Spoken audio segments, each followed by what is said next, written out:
జగన్మోహన్ రెడ్డి గారిని ప్రజల్లో చెడ్డ చేయడానికి ఏ విధంగా మీరు ప్రయత్నాలు అలాగే కష్టపడుతున్నారో ప్రతి ఒక్కరూ చూస్తున్నారు. నిన్నటి రోజున యోగా దినం గురించి ప్రజలు ఏ విధంగా ప్రజల్లో మాట్లాడుకుంటారో అనే భయంతో ఫేక్ వీడియో క్రియేట్ చేసి జగన్మోహన్ రెడ్డి గారిని చెడ్డ చేయాలి, అలాగే జగన్మోహన్ రెడ్డి కాన్వాయే గుద్దిందని చెప్పి ప్రజలు నమ్మించాలని ఫేక్ వీడియోలతో మీరు ఏ విధంగా చేశారో ఫేక్ వీడియోలు చేసేటప్పుడు ఒకసారి చూసుకోవాలి కదా.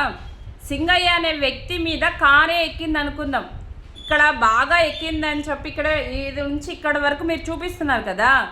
మరి ఈ పాట్లో కారు ఎక్కితే సింగయ్య అనే వ్యక్తికి ఇవన్నీ నలిగిపోవా అని చెప్పి నేను నిన్ను అడుగుతున్నా. ప్రజలు కూడా మీరు గమనించాలని చెప్పి అడుగుతున్నాను నేను మిమ్మల్ని.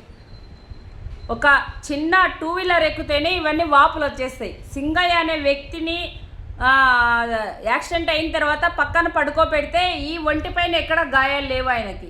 అది గమనించాలి ప్రజలు. ఫస్ట్ జగన్మోహన్ రెడ్డికి పొదిలి అలాగే సత్తెనపల్లి అలాగే వెన్నుపోటు దినం ప్రోగ్రామ్స్ అన్నీ సక్సెస్ అవ్వడం వల్ల ప్రజలు ఎక్కడికి పోయినా బ్రహ్మరథం పట్టడం వల్ల అధికారం మాదా జగన్మోహన్ రెడ్డిదా అనే డైలమాల్లో టీడీపీ వాళ్ళు ఉన్నారు. ఇకపోతే రాబోయే రోజుల్లో ఖచ్చితంగా రప్పా అనేది అయితే ఉంటుంది, ఎవ్వరికి తగ్గేదే లేదు.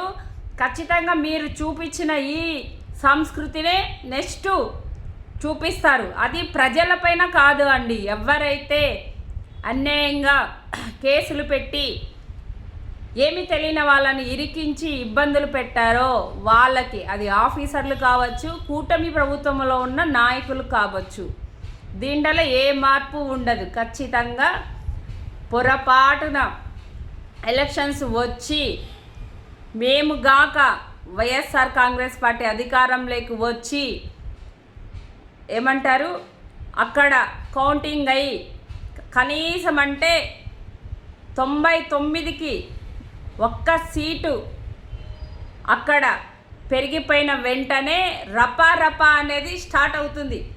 అది ఎవరికి? ప్రజలారా మళ్ళీ కూడా గమనించండి. ఎవరైతే అక్రమ కేసులు పెట్టి ఎవరైతే కూటమి ప్రభుత్వానికి అలాగే నాయకులకు ఒత్తాసు పలికి ప్రజలని అలాగే ప్రజాస్వామ్యంలో ఉన్న వ్యక్తులను ఇబ్బంది పెట్టారో వాళ్ళకి ప్రతిచర్య తప్పకుండా ఉంటుంది. ఇది ప్రతి ఒక్కరూ అండర్లైన్ చేసుకోవాలి. అధికారం ఉన్నా లేకపోయినా మేము సింగిల్గానే వస్తాం.